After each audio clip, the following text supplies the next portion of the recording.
Good afternoon, Muskegon. You know what time it is. It's January 28th, 2022. It's 22. Hi, hello. I am your host of the show called 22, your show dealing with news, information, and more. And we have a lot to talk about. Weather is like 21 degrees outside, mostly cloudy. Um, we're going to get in right away to today's topic. If you're watching or listening to the program, if you're listening to the program, thank you so much on 103.7 WVS. If you would like to take part and ask questions, you can do that via Facebook, 103.7 WVS or M106. Put your hands together for my partner in Christ, Pastor Melvin Burns. How you doing, sir? I'm doing wonderful this afternoon, my brother. How are you? Dude, I am sad, and we got a lot to talk about today. Man, so you blink and you miss things going on. There's a lot going on in the world, isn't it? All the time. All right, you guys see the new format if you're watching it. I want to thank Lady J, the producer, for putting that together. We are going to challenge you today. We're going to challenge you today to accept what the truth is. We are not here to try to stir you one way or another, like other channels and news channels do. Hey, Marie, you are on it. Good afternoon. How you doing? But we are not going to sit up here and tell you like Fox or MSNBC or CNN. We're not going to give you 2 minutes of news and give you 58 minutes of why you should believe us. Give you straight facts. Today we're talking about we have hit a brick wall in Washington, and it's holding everything up. That's what we're going to talk about the first part of the show. At 2:50, Brian, I have a personal message, and Pastor Melvin Burns, to the Wheeler family. And I have to talk about Brian Wheeler, the Grand Haven assistant superintendent that was found dead last night. So that's going to be at 2:50. So let's get into the show. How you doing, sir? I'm just stuck, man. I'm stuck. I know. You wouldn't be the only one stuck. We have a problem, America, and you know what? Some of you people, please, you need to do me a favor. Do not send me that crap on Facebook, one side or another. Do not. And matter of fact, some of y'all unfriend me, because if you send me anything, I'm going to unfriend you. Because here's the problem. It's a Republican thing, it's a Democrat thing, and it's an independent thing. And the thing is that you guys are so dug in. And you guys, guess what? You're the problem. Why? Because you like drama, but guess what? Nothing is getting done, and you're sitting up and blaming the president. And okay, all right. Now you know that there's three branches. You got the executive, the legislative, and the judicial. Okay? You know there's three branches. Okay. The president can only do so much. Okay? Like, for instance, leaving Afghanistan was a travesty how they did it. But what you guys forget, that date and time of leaving Afghanistan happened with the last president, 45, President Donald Trump. Okay, so now let's get in this deeper, all right? You have Speaker of the House, Nancy Pelosi. Now I'm going to put the blue hat on, represent. Now, I don't say Democrat. I don't want nobody talking crap. It's torn in two. That I'm going to talk to the Democrats right now. On the Democrat side of the House, let's talk to the House and the Senate. Democrats, Nancy Pelosi's. Well, let's talk about the Republicans. Um, Kevin McCarthy. These people make. Speaking of the House, Nancy makes $223,500. Kevin makes $193,400, and in the other House and Senate members, they make $174,000 a year. Now, I want you to times that by there are 100 senators, okay, $174,000. There are 435 House people, okay. I want you to do that math. Now, I was looking at how much more money if they serve on a board and all the people that work under them, how much more than they get. All right, Democrats, here's my problem with you. Wake up. Just wake up. Nancy, it looks pretty bad because you don't have control of your party. I'm just going to say it like it is. And I want to talk to two Democrats. Wait a minute. But before I go there, let's go and talk about the leadership of the Senate. The Senate, we have, of course, Charles E. Schumer from New York, the leader. And we have Republican leader Mitch McConnell from Kentucky. Okay, now I've given you the key players. There are two other key players to this that are holding up everything. Kristen Sinema from Arizona, Democrat from Arizona, and Joe Manchin, Democrat from West Virginia, are holding up everything in this country. They're holding up everything. Why? Because the Senate has the House has a short majority, a very, very thin line short majority. They have Democrats. They have 222 Democrats. They have 212 Republicans, one vacancy for a total of 435. I'll get with you guys questions. Let me build this up first.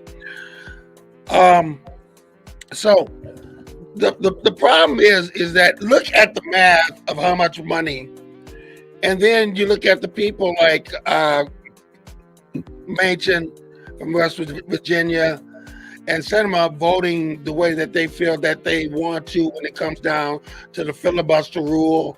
And in the meantime, things are not getting done voting rights. Now,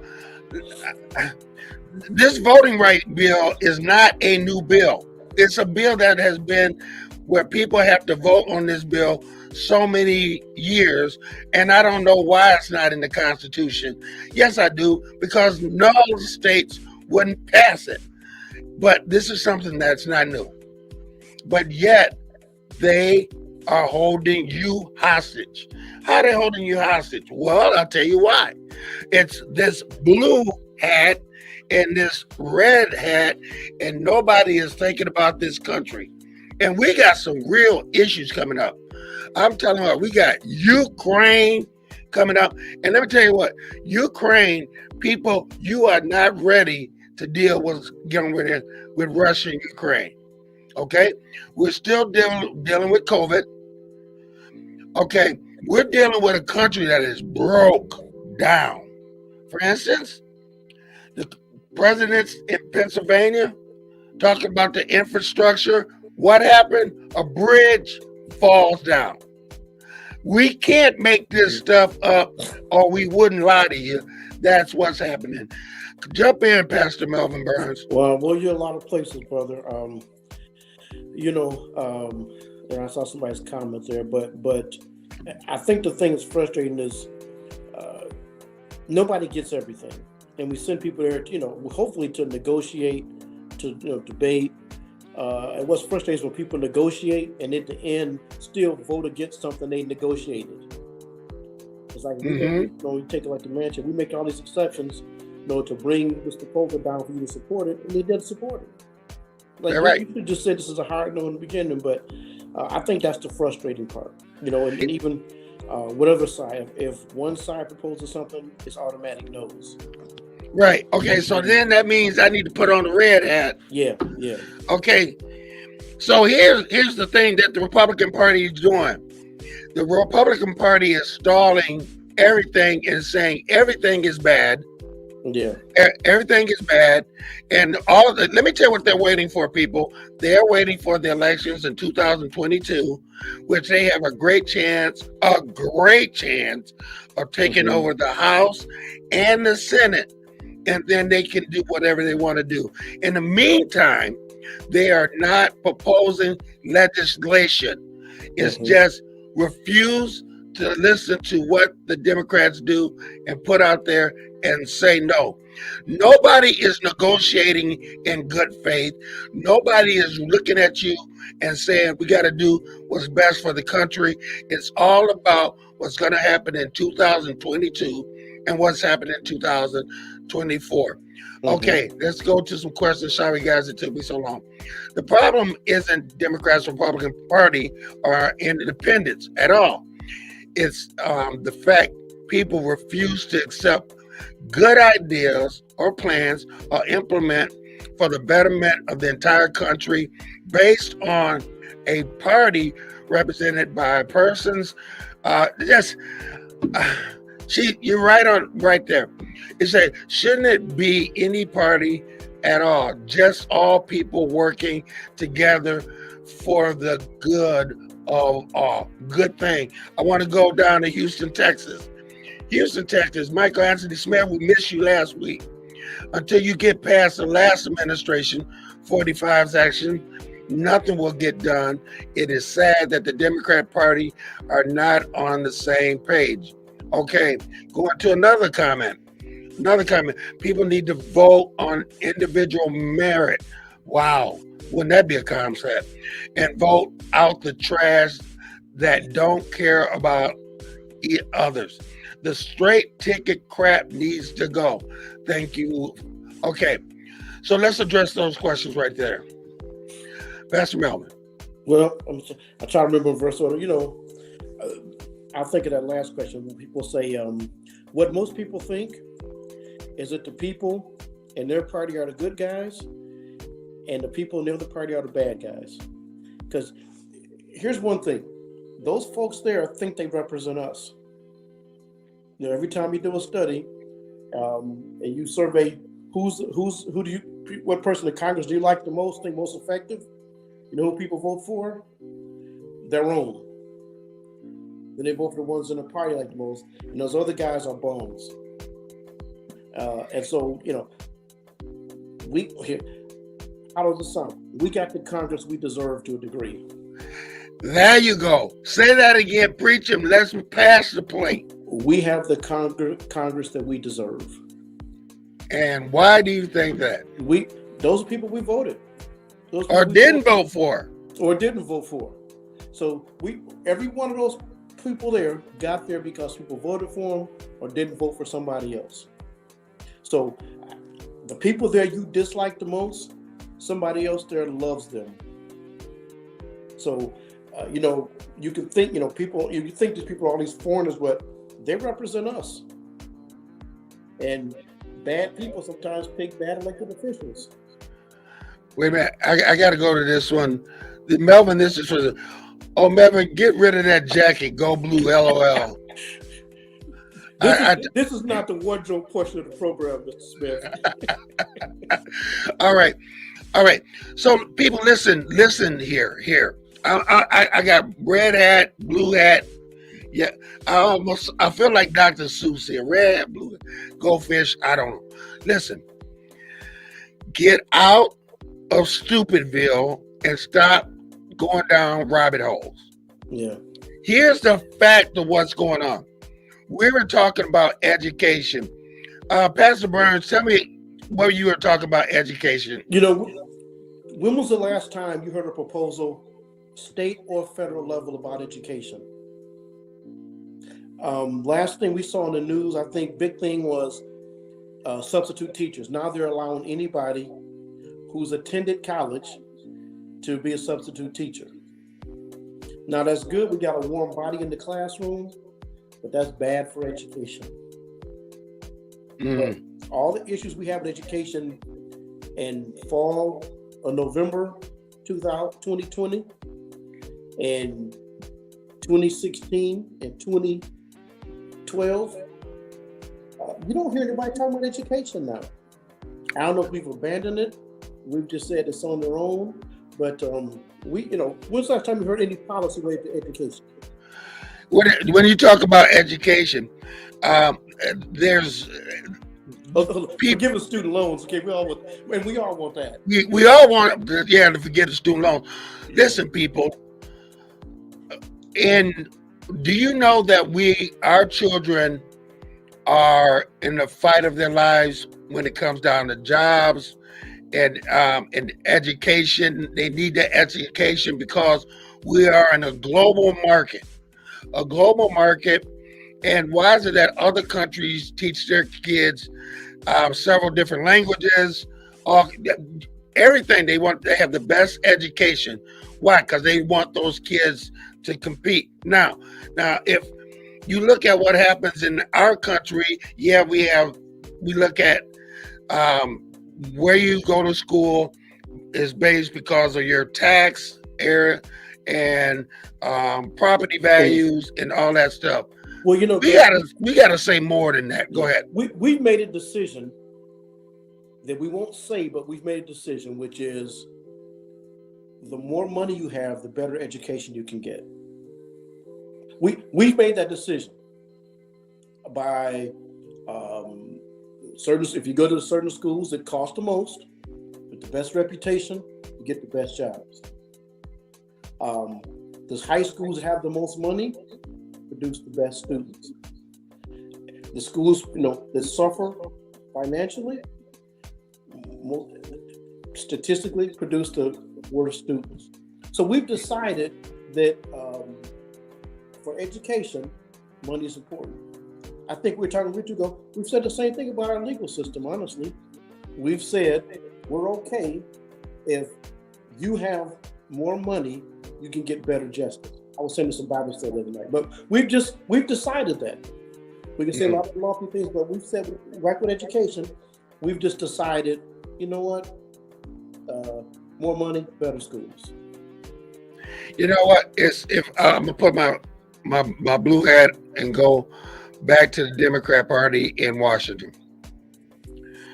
Okay, Democrat Party, you wanted this position. Yep. You wanted this position. You have the president, you have the House, and if you would do things right, I know you have the tie, but you have control of the Senate via the vice president. If you guys would look at not worrying about the 60-40 vote, okay? But the thing is that Manchin and his cohort in Arizona are holding back and saying, well, if we set up and change the rules, then the Republicans will do it when they get in charge. Okay, let me put the Republican hat on, the red hat on. The Republicans right now are stalling and not proposing legislation, and what they're doing is they're waiting for this year's election so they can get the power. And I bet you dollars of donuts, that when they get in charge, that they're gonna, if it's a 50-50 tie, they are going to use that power. What do you think? Oh yeah, we've seen it played out. We saw people that left the Congress. I forget the former speaker from Ohio, but he said our role when Obama was president was to vote no on everything. To vote no on everything. When we fast forward after Obama term, we have President Trump. Once he gets the Congress with him, it's like, I don't care, I'm gonna ram through everything I can. What slowed him up was when the House switched over. He didn't have the House. And so then we got stalemate. We got a lot of executive orders, but we got stalemate out of Congress. Well, and here's the thing, is that, like you said, we got stalemate, but the thing is that no one is trying to do anything. The Republican bloc is voting in unison, and they're voting no. Just vote no and just stall. Yeah. I mean, we don't take sides. We tell the truth here. Go ahead. They came out of Republican convention and didn't have a platform. When they came out of Republican convention, they said, whatever President Trump's for, we're for. So then President Trump doesn't win. So now you have a Senate and a House that doesn't have a Republican platform at this time. That's never happened before, where you come out of the convention and you don't say, well, these are our top 3, our top 5 platform plans. They didn't even have one this year. Well, last year, I should say, 2020. So that just meant if we didn't win, then we're just no. Here we go, Marine. They only want their positions for the power and not the responsibility. I think that goes for Republican and Democrats. Let's go to Houston, Texas. Yes, Democrats are too nice, not power hungry to get things done. Now I got to put my blue hat back on and change my blue hat on and say to the Democrats, Manchin, wake up. I think Manchin, you and what's her name in Arizona, shooter? Cinema. I think they're enjoying the spotlight too much. I haven't seen any numbers on how they're doing in their own state. Manchin's pretty popular in West Virginia, but he's huge. He's huge in West Virginia. Cinema, you got to think she really came in on an anti-Trump wave in Arizona. Arizona typically 2 Republican senators. So, her thinking is, I want to try to draw people from the other side. But you may abandon your own party and try to pull people that eventually may never vote for you anyway. Mm-hmm. Now let's go to Mitch here. Put that red hat back on. The head of the Senate, Mitch has said that, he said a couple years ago, stalling for that Supreme Court thing was the best thing that he ever did with Obama. People, wake up, please, because you're killing me. You say, okay, the Republican Party saying that we care about Democrats wanting to spend money, and look how much money they want to spend on this year. But you didn't say that 4 years ago when the wallet was open and you spent a lot of money. People, get out of this red and blue stuff and wake up. We have bad road, a bridge collapse. Wow, really? We have so many things that are going on with this country, and if we don't change our tactics, if we don't get back to where it's country, God and country first, we are heading in a world of hurt. And let me tell you, Russia and Ukraine, people are just kind of blowing that off and saying, why not do sanctions? This is bigger than sanctions. Right. This is, we're going to have to come together and tell Russia and tell NATO, anybody that has tanks and stuff like that, all move and point them at Russia. Everybody just going to point at Russia, because the fact is we way over here, and I'm telling you people that Russian threat is for real, and this country right now is too divided. Is too divided to handle a crisis like that. Go ahead, Pastor Melvin. Yeah, I think you're right on target. Putin hasn't changed. I don't care what you think in the last 4 years. He has not changed. His emphasis, his desire to have Russia be a world power, to dominate as much of the globe as they can, He's never changed from that. People think he was kept in check the last 4 years. He was not. No stretch of the imagination. He's as popular in his country now as he ever was.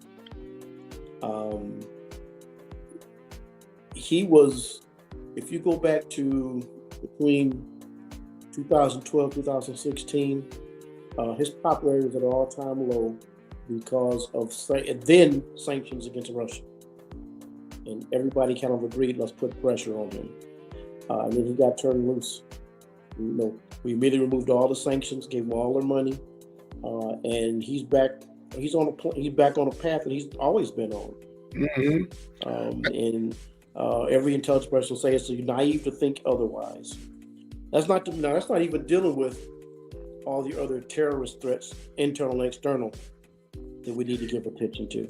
Again, and I want to move the party side out of it. Our foreign service was decimated. Whether you like it or not, whatever you think, our foreign service is our Secretary of State's office, which quote unquote is where a lot of our spies, and again, I don't care what your background is. Every country needs a foreign service. You need a Secretary of State. You need ambassadors. I go far as says you probably need spies and diplomats and all those things. And that whole branch of our country was decimated. It was gutted. The morale was extremely low. And so we're trying to even build that part of our government back up. But again, when's the last time we heard a discussion about that? We've had all these petty discussions. I'm not saying things aren't important, but there are a lot of real issues that we haven't even been in a part of our discussion. We haven't talked about, again, some of the terrorism taking place in Northern Africa. We haven't talked about some of these issues in a while. No. At the Marine, she said they haven't put God and country first since FDR was in office. It's 2:29. It's down at the bottom of the hour. We're going to take a commercial break, and then we're going to come back and get back into this brick wall and how to solve this. You're watching Torn in 2 or listening to Torn in 2 on 103.7 The Beat and M106. As an Olympic athlete, I prepare for everything. So when I became pregnant, I thought I was ready. But at 32 weeks, I was diagnosed with severe preeclampsia and had an emergency C-section. Looking back, had I known the warning signs, I would have talked to my doctor sooner. Too many women die of pregnancy-related complications, and most are preventable. If you or someone you know is pregnant or recently had a baby, learn the warning signs. It could help save her life. Hear her. We're back to Torn in 2 for this edition of January 28th. We're talking about the brick wall. And you see, I got both hats. I'm with past co-host Pastor Melvin Burns. Hey, man, sorry about the death again. I didn't get a chance to say that to you. We missed you last week. Before we go back into the brick wall, I want to tell you about next week's guest. He's a wonderful guy. He's a lawyer. He is a great football player. He shows what you can do if you put hard work together, hard work and his faith together. His name is Terrence William. I know him as TJ. He will be talking to us next week. And I look forward to talking to him. We're going to bring a lawyer into this thing. Now, to go back to the conversation, so you got all of these people making a minimum of $174,000. Times that by 535 people. If you are there more than 5 years, you are vested and you get that money. And then you get insurance and all kind of stuff. Now, I want to talk to you people that are just stuck in your hole. To me, I got the red hat now, is just saying no to everything good to you. Now, why aren't we working together for what's best for this country. So you're trying to tell me that nothing proposed by the Democrats or nothing proposed by the Republicans is good enough to take. And the only time that they did that, thank you, 93 million plus for 1 year. She's on it. Thank you, Maureen. You tell me that nobody, I think we passed one bill, basically, Melvin. One major one, only one major one. We have passed in 100 days, no, 1 year, one bill, one major bill. And we have so many things going on. Now, I got this red hat. They're talking about how much money that the Democrats are proposing to spend. Okay, now that money was negotiated down. Now, I want you to go back 4 years and I want you to think, and I want you to look this up. How much money was spent when the wallet was open? Okay, now the Democrats come in and they, okay, hold on just a second. Man, the questions are coming in really quickly here. Michael Anthony Smith says, 4 years Republicans voters have voted against their own best interests. Good point. So anyway, the purse was open. The Democrats now have control. They have proposed their agenda, and their agenda costs too much. Okay. All right. Well, all right. Okay, then let's go negotiate. So there was a panel, a committee of the Republicans and Democrats that came together, negotiated down, and guess what? It still was not good enough. And you people, let me tell you one of the causes, and then we're going to talk about how do we straighten this up. The president's press conference was humiliating on several different points. First of two of them, the president probably shouldn't call anybody SOB. That he probably shouldn't do that, although they might deserve it. But even if they are, don't call them that. Yeah. You're supposed to be better than that. Some of the questions that are coming from press are just to make the president look stupid. That's what they are.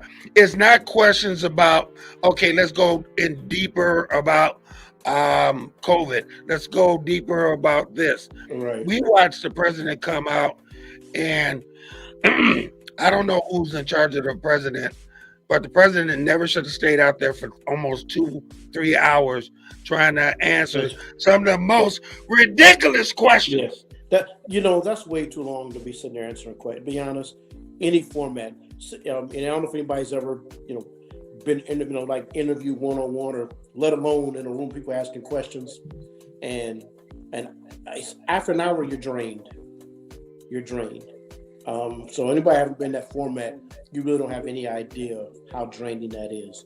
And again, you got people there who are thoroughly informed, and in a lot of cases, they know they've researched that one question or two questions they want to ask you. And so they got one opportunity to ask you something, to get an answer about an issue, or to use information they have to try to make you look silly. Exactly. And both parties, listen. Yeah. Oh my gosh. The reporters. Oh my God. People, if we don't wake up, this country is going back to days of the 60s. We're going back. We're seriously going back. And people are at home, are so dug in that they won't listen. I know people after people after people that are so dug in that they won't even listen.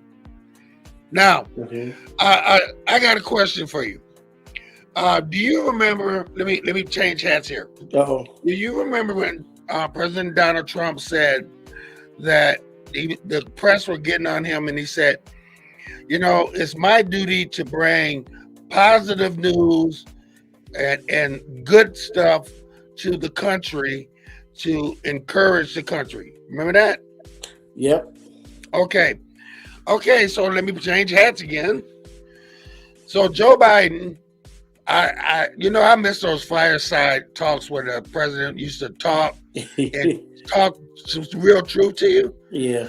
Said that the shelves are full. Not true. Not true, President Joe Biden. The shelves are not full.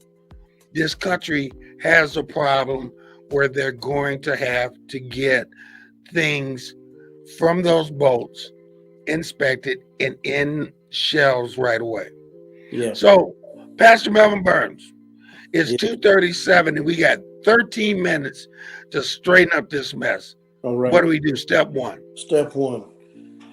Folks, believe this or not, when you email, text your Congress people, they may not read your actual email or text, but they have staff that's assigned to find out what issues our people are calling and texting about.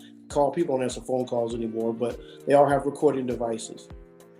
If you got an issue, if you're concerned with just, hey, I'm tired of the stalemates, you need to contact your congressman. Just a text, an email. Those actually do matter. Because if they start to get a preponderance of one way, the one thing everybody in Congress wants to do, who's not going to quit, is get reelected by those folks who voted for them. So don't think those things don't matter when you don't express yourself, when you don't let them know what you like and what you don't like. That's number one. Not watching a news program, not throwing stuff at your TV, not arguing at the barber shop or in the grocery store or wherever else you argue with people. If you have real issues, you need to convey those to the people. Even if you didn't vote for them, they still have an obligation to take your comments. Mm-hmm. And so I don't care if you're in a district and 90% of people don't vote the way you voted. Still communicate.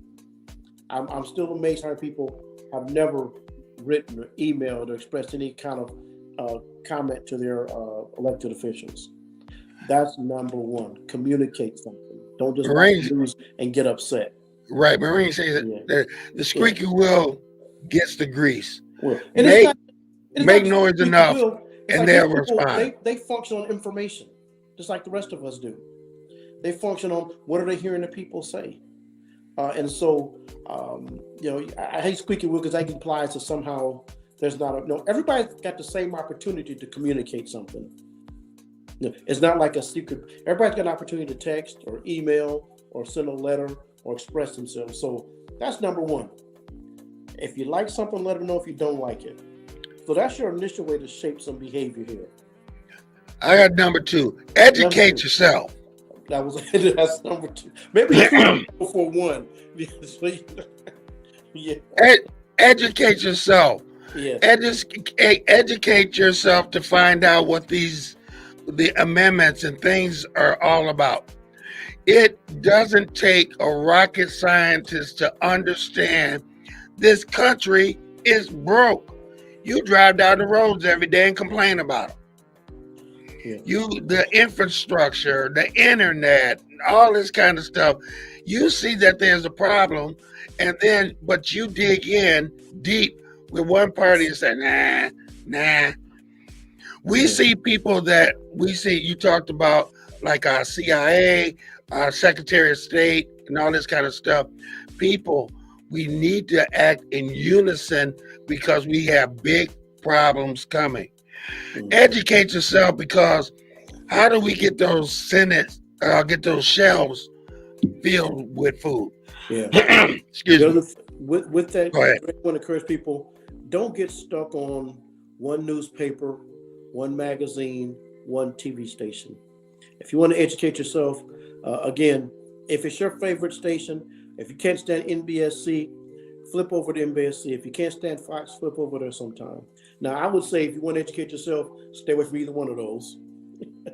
But there are plenty of people that do analysis, whether it's conservative or liberal, middle of the road. There's plenty of people publishing articles on the internet every day. It's just like Congressional Budget Office, those types of agencies who are obligated to look at some of these things more objectively. So There's all kind of sources out there that aren't partisan, that analyze policy and take a look at issues and produce papers. Many of them are very readable concerning certain issues. So learn where your biases are when you're learning to educate yourself, and read people that challenge your biases down. Right. This is one thing that I've done. I have my watch and phone, and when a major news issue comes up, I get the headlines, and then what I do is I research Yeah. the headline. Yeah. I don't go and look at a certain TV station. Excuse me. I used to watch all like 4 stations, and I was driving myself nuts because if I would have had a brick, I would have broke my TV. Yeah. People, the news is slanted. The news is slanted. It is every because they're trying to entertain because they need viewers, and it's really corny when you get like these local people trying to do the same thing as the national people. It just comes across as so campy. But all news stations need viewers. Okay, so they're going for the shock value. Yeah. If I wanted high numbers on this show, okay, I would bring out like hate issues. Like I would like interview a Klansman or something like that. Something to shock you, to get you to wake you up. Yeah. But we're coming at you with just the truth. The problem is that we have a country that is not doing anything, and people are locked in. And like Pastor Melvin Burton said, you get what you vote for, or you get what you don't vote for. And now we are in that stalemate. And let me ask you this question. Is it okay for people that you pay $174,000 plus to sit and just do nothing and get nothing done? Now, if that was you or if that was me, we would be fired. But yet we sit up and it's okay for people to stand still. Now, we talk about where people say, well, what about these different rights and abortion and marriage and all this kind of stuff? Okay, instead of being a one issue candidate, one issue person, how about being a multi-issue person, that you educate yourself more than one issue, because you need a person that represents you thoroughly on more than just one issue. Go ahead. I'm with you, brother. I agree, and it doesn't play well. Getting those, and you know what people are doing when they do that. They're looking to raise their profile. They're looking to get all of the news clips when they become those one issue officials. It just all comes across as disingenuous, and it's less than what we're looking for. It's less than what I'm looking for in public service. For people, I want to be the next celebrity congressman or next celebrity senator. So this is my one issue, and I get them. I'm on everybody's come Saturday, Sunday morning, everybody's weekend talk show when they're talking to me. You got to ask yourself, as their constituents, how well are you being served by that? Pastor Mel Burns, tell me what makes a good representative. Makes a good in Congress? Yeah, or representative locally. I think you're willing to listen to your constituents. I think you have your own personal convictions. I think you understand that you're not going to win everything, and you understand how to negotiate, when to concede, and when to hold on to your positions. And you can communicate to your constituents every single issue that you've supported or didn't support. There you go. And that's what we do not have. We do not have, excuse me. We need people that are going to represent the best interests of this country and not play games. And right now, both sides, so many people, both sides, red and blue, are playing. They're playing, and they're deep in their rabbit holes, and they're not getting nothing done. Yeah. If you tell me you voted against something, I got 2 questions for you. Why did you vote against it? And what do you propose as a solution instead? Those 2 questions I want to know. Not, well, we know that's those people they know and they're the other party. Again, people in the party you don't like come up with good ideas sometimes. Maybe your job is sometimes to help tweak it, not just to say no because it's them. I didn't hopefully that's what most people if we want things to move, again, there's a time and that was what Congress did. It was debate, it was discussion, it was conceding to get things done, to get things passed. And we seem to have so much less of that. Marines, transparency, honor, and respect. Stand up for others and have a reason why. Thank you very much. Mm-hmm. That's what we're looking for, people. And that's what you should be looking for. In 3 minutes, we're going to end this segment. Okay. Go and approach all Congress people. Okay? Take off the red hat, take off the blue hat. Somebody said purple. Take all the hats off and say, look, you know what? Right now, what I'm concerned with childcare. I'm concerned with what issue you're concerned with to what's going to better this country. And you know what? Write both sides. Write the Democrats and write the Republicans and write the independents out there and tell them we're sick and tired of you collecting a check and sitting up and being on, like you said, news shows and talking about how the other party is so bad and nobody is getting done. And I'm final word goes to you on this issue, and then we're going to take a break. Yeah, no, I agree. We just want to see some things move and get accepting.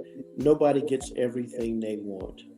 And so, I say we get the people we vote for. Again, that information should be two ways. Sometimes their job is to explain the stuff to us, to explain why you may have wanted this, but this is why we did this instead. That's part of your job. And that makes for a good representative. So, Speaker of the House, Nancy Pelosi. Kevin McCarthy, who's got the Republicans in line in duck step, goose step, or whatever you want to call it. I'm sure he don't want to call it goose step. Yeah. Chuck Schumer, Mitch McConnell. Guys, we need you guys to wake up because I'm sick and tired of your BS. Republican side, Democrat side, you guys are not getting done. And let me tell you, what you did with the Voters Act is a travesty to this country because everybody should have a fair way to vote and not be hindered. 2:49, we're going to take a quick break, and then we're going to change the issue, and I'm taking another hat. You're watching Torn in Two, or listening to Torn in Two with Gregory T. Roberts and Pastor Melvin Burns. We'll see you in a second. When smoking gives you COPD, you learn to lie a little bit. You make up excuses like, I have to get my keys. You guys go on. Anything so you can walk at your own pace. I used to do that all the time. Those lies don't work anymore. My tip is, the worst lies are the lies you tell yourself. Like smoking isn't that dangerous. You can quit. For free help, visit cdc.gov/tips. Welcome back to Torn in Two with Gregory T. Roberts, your host, and co-host, Pastor Melvin Burns.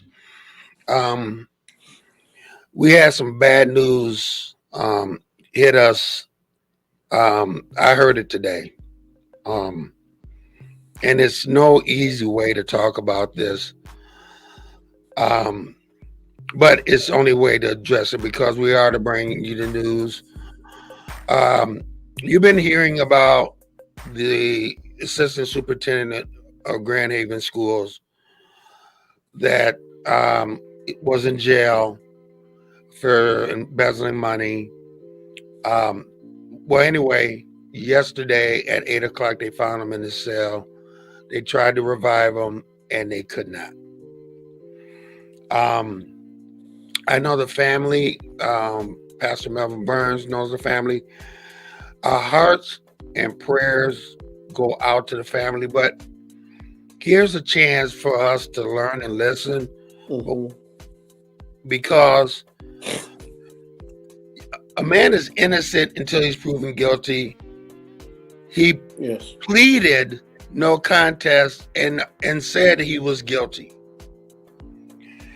And this goes out to people that go to the jail or prison and then they come out, they pay their price. Yes. He was going to go to prison. There were so many stones and rocks thrown at this person. Now, guilty or not guilty, he pleaded guilty, but there were so many stones thrown at this person and his family that we need to start thinking about how we treat people. We really need to start thinking how we treat people. People do make mistakes. Yeah. I in the Bible, Paul said, chief sinner here.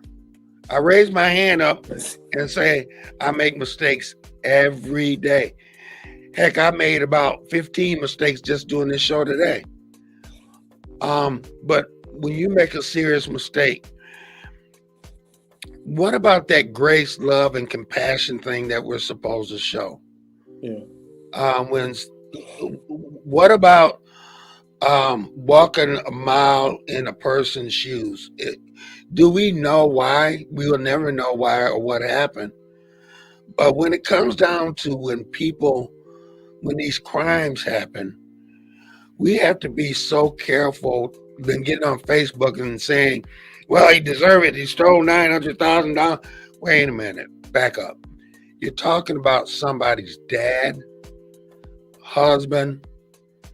You're talking about somebody's family member. I know him personally because him and I, we did go to the same church together for a long time. He went to another church, but I know him personally. I don't know what he did. All I know that he was a good individual. Even if he did or didn't do it, I know he gave to the community. And whatever he did, people, we have to take and throw those boulders down and stop throwing rocks at people. Pastor Burns, go ahead. Yeah, I know Mr. Gosh. Our lives have been interwound for years. We've done things in the community together. Let me say, first of all, my heart goes out to his wife, I think LaTanya, children. Gosh, I know all of his kids. My heart goes out to you all, and I'm praying for and with you all. But the thing struck me, and I got a message. When I got the message, man, it's just, even when this whole thing started, it's just two things always occur to me. Whether it's true or not, when people are at their most stressful time in life, and maybe they're thinking about embezzling money or breaking the law, is do they have somebody in their life they can go to before they do it who can be honest? There you go. Not say, hey, you're crazy, that's ridiculous, but no, let's talk about this. How bad is it? Let's see what we can do. And then after things happen, again, I know I wasn't an elected official, but I've been a public official. I guess I'm somewhat public even as a pastor. I know how much it hurts when people talk about you publicly, when people write things about you publicly, when your family has to read things and hear things. It's, when it's true is one thing, but when people read things about you that are not true, that never happened, when people accuse you of stealing money, accuse you of doing things you never said or did, man, it tears your family apart. It breaks your heart, because you just can't keep up with things people may say and do. But I thought about the jail down in Grand Haven, Nottable County. Been there a few times visiting people.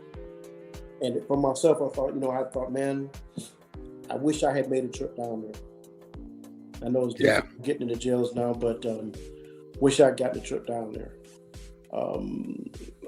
This is not about me, but I committed myself a few years ago. There's been people have gotten in trouble in the last 10 years in Muskegon County. I made the point to text, call, send a note. Look, I don't care if you're guilty or innocent. I'm praying with you. Reach out. I don't care about that part. What I know is there's family that didn't do anything, maybe didn't know anything about it, and that's where my compassion goes to. And whether you think people do it or not, our compassion, our forgiveness, our restoration, it doesn't stop when people are guilty or go to jail. It's for those people. People go, they don't stay in jail forever. Their family doesn't go to jail with them. And so we may be thinking, oh, look what they did, how horrible it is. But we're being judged on how we respond to it. How do we respond to them? How do we respond to their family? When they served their time or paid their price, how did we treat them? How did we respond to them? And I don't care how horrible, listen to me, I don't care how horrible what any person did. You know, I'm a pastor that preaches and teaches the gospel. There is still forgiveness for the person that wants to be forgiven. And that's what God says. That's what God says. So I don't know what you're aspiring to in your life. I'll leave that to you, but I know what God says. I don't care how horrible you think it is. And forgiveness comes with, restitution. I'm not saying those things, restitution and serving time. I'm not saying all those things aren't necessary. What I'm saying is that how you look at people, how you treat them in their worst times, and whether you're able to forgive people is the things you're going to have to be accountable for, not what they did. And so, grace and mercy. My heart goes out to his family, man, and just this is the last thing I expected to hear today. Maureen, right on the money. Money is replaceable. Time is not. A life is not. Thank you. Well said. Lastly, I want to say this. Being a person that cares, being a minister, whatever, just being a human being. If you've done bad in your life, or you are considering doing bad, or let's put it this way, you've done bad and now you're thinking about taking yourself out. There is always forgiveness. There's always hope, and there's always grace. Find yourself some people that you can put yourself around, that you can talk to when you are being tempted to do things. Because maybe they can talk some sense or talk something to you. There is nothing out there worth taking your life. Seek the mental health that you need. And I need to say that again. Seek the help that you need. Yes. Because you may have done something bad, but you don't need to hurt yourself. Because you're leaving people who love you dearly. Yes. That's the end of the show. I want to thank Pastor. I want to thank everybody. I want to thank Lady J and everyone. It's 3:00. Go sow a seed in somebody's life, a positive one. Go check on a senior citizen. Go check on people. Love people. Take care. This is 22 for this week. We see you next week. Take care and God bless. The wait is over. The all-new Umoja Radio Network, home to over 40 black-owned radio stations in